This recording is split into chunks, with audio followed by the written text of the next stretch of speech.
Ron from Oakland. And the prompt is, what college football hill would you die on preseason? To provide a little context here.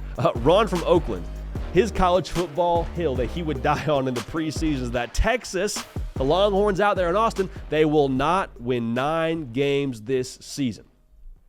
What does Vegas say? Well, FanDuel has the over-under win total for Steve Sarkisian and the boys at 10.5 wins. So Vegas and Ron from Oakland here were disagreeing. That's okay. Let's unpack this together. How would this happen? How would let's just say they fall to 9 games. How would they go 9-3? Well, their 3 highest ranked opponents are at Michigan week 2. They got Oklahoma and Red River, and then they play Georgia. Now, that 4th loss, where would it come from? Kentucky could be sneaky. I'll say this, the game at A&M, even if A&M has won 0 games going into that one, there's no way of knowing what's going to happen.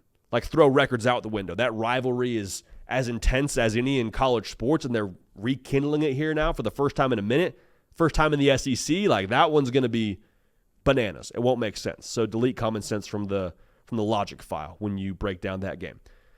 The ingredients for concern, the ways that this could happen if you're rooting for Ron's hill that he's dying on here of Texas not winning 9 games, is Quinn Ewers, as good as he is, and to be real, I think he is one of the best quarterbacks in college football. I think he'll be a top 3 kind of quarterback, top 2 kind of quarterback in the sport this upcoming season. Hasn't played a full season just yet. Got dinged up his first year as a starter. Got dinged up last year as the starter. Still did numbers. Still got him to the college football playoff, but hasn't played a full season yet. Can he stay healthy? That's a very big question.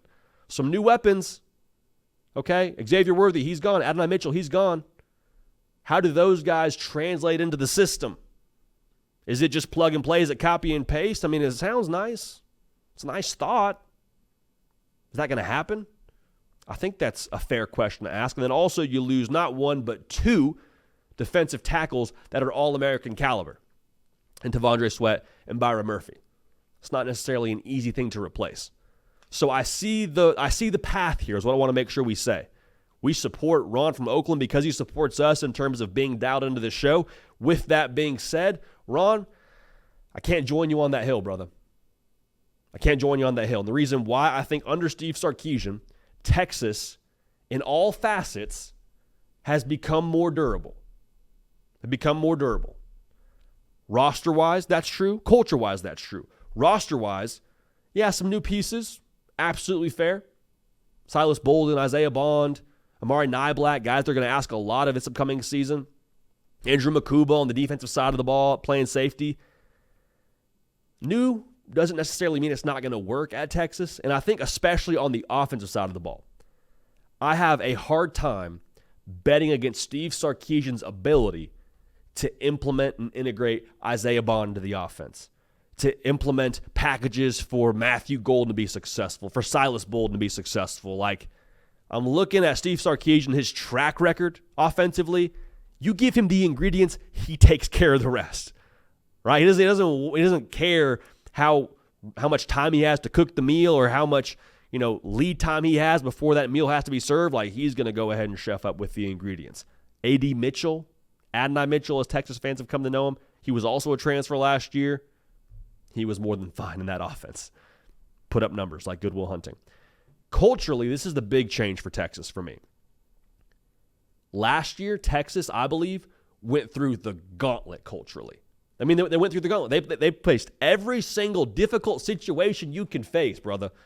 Like, they had to respond to success. How do they play after a big win? Is there a letdown?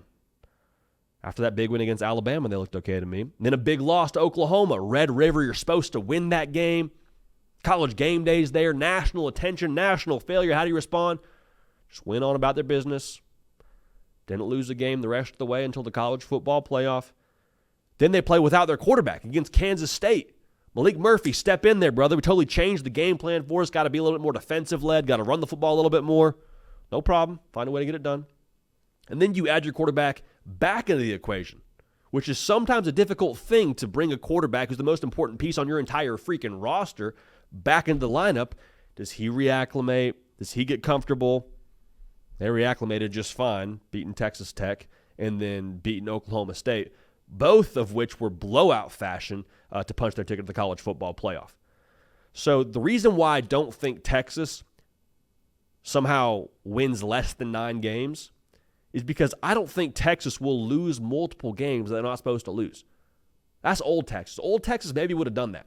Culture was a big question mark for a long time before Steve Sarkisian got there. Even in the first couple of years Steve Sarkisian got there, that was a question mark. The thing with me, though, this new Texas, I just mentioned the culture. A lot of that leadership from last year is back. We talk a lot about returning production because it matters on the field. There's no way around it. But I think also returning production speaks to returning leadership. And Texas is top 25 in the country in returning production and, from my estimation, returning leadership in that sense. 70% of last year's production is back in Austin. So this is new Texas now. Old Texas, yeah, it would have been fair to say maybe they find their way to 8-4. There's still some things that could make you feel uncomfortable if you're a Texas fan. I mentioned the new pieces. I mentioned Quinn Ewers. But at the end of the day, I think Steve Sarkisian's just getting started. I think last year was laying the groundwork for the future in Austin. And I think with the quarterback they have, with the leadership they have, with the weapons that they added, and I think how much better they're going to be on the back end of that defense, even though they lose some pieces up front, on the back end of that defense, I think they're going to be improved. They got 4 of 5 offensive linemen back from last year. Like, they're going to be able to have the leadership and then also have the play style to shape shift a little bit. Hey, we get in a rock fight. Let's say it's a rainy day for whatever reason. Can't really grip the football and spin it and get to our go-to pass game plays. That's fine. C.J. Baxter. Let's let him cook. Let him eat. Alfred Collins, you're the new bell cow up front, brother. Go lead that charge. I think they're good enough to be able to play a tough rock fight kind of style of game. I think they have the pieces to do that. And then also, I think they can play a shootout kind of game. Last note I'll mention here, if the absolute worst happens, and this is something that I even hesitate to talk about on this show because I really just hate talking about injuries and trying to forecast those because there's no way to do it. But if history repeats itself for a third time and you have to play some games without Quinn Ewers, who do you have behind him? Arch Manning. So we'll leave it at that. But Ron, we appreciate you adding to this conversation, brother. You are the absolute man for bringing your thoughts and feelings to the show and bringing the college football hill that you are willing to die on to the show. Unfortunately, we cannot join you there. We believe Texas will win more than 9 games in 2024. Hey, y'all. Thanks so much for watching. Subscribe to the channel here to make sure you don't miss an episode of The Hard Count. Also, be sure to check out other videos on the On3 YouTube channel.